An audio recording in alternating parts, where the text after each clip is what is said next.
She was the kind of woman whose decisions could move markets, yet on that rainy Thursday morning, the moment that changed her entire life wasn't a billion-dollar deal. It was a missed private jet, and the stranger in seat 14B who carried a worn backpack, a tired smile, and a secret that would break her heart, then rebuild it. Ava Sterling, 36, CEO of Sterling Innovations, was accustomed to perfection.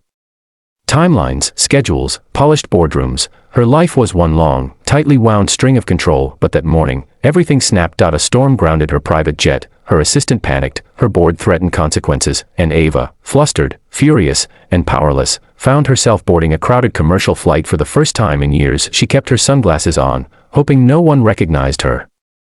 She'd just sat down when she noticed him, seat 14B. A tired-eyed man in his early 30s, broad-shouldered but gentle-looking, helping a little girl secure her seatbelt. The girl had curly brown hair, big anxious eyes, and a stuffed bunny missing an ear. "Sorry," he said with a shy smile. "She gets nervous during takeoff." Ava simply nodded.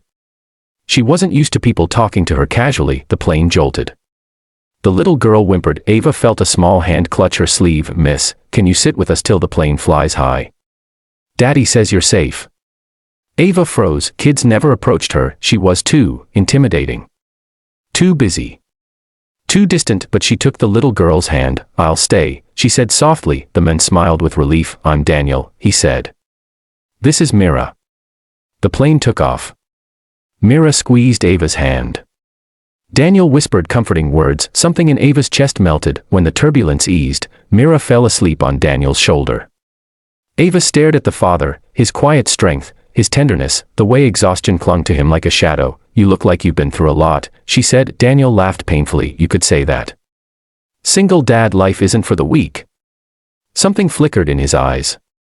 Ava recognized it, loss, but she didn't ask. Not yet. The flight was long, and Daniel spoke about working 2 jobs, Myra's fear of flying, and how he was taking her to a medical appointment he'd been saving for. Ava listened, really listened, for the first time in years. By the time they landed, she felt something unfamiliar, connected. She didn't know the whole truth yet, but she would, and it would shake her. Baggage claim buzzed with noise, but Ava's focus stayed on Daniel as he struggled to carry luggage and calm Mira, who looked pale and tired. "Let me help," Ava said. Daniel protested, embarrassed. "It's okay. You've already been kind enough." But Ava noticed his hands trembling. "What's going on?" she asked quietly. He hesitated. The weight inside him was visible. "Myra's sick," he whispered. "A rare heart condition.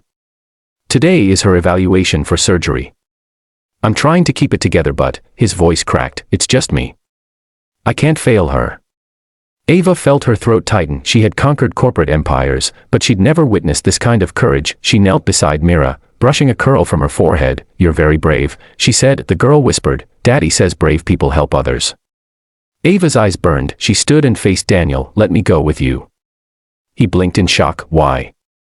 You don't even know us."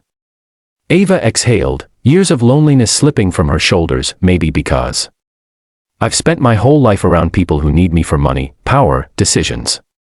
But no one has ever needed me for something real." Daniel swallowed hard. "Mira doesn't need your money. She just needs prayers." Ava touched his arm gently. "Then she'll have both." At the hospital, Ava stayed. Through the tests. Through the waiting room silence.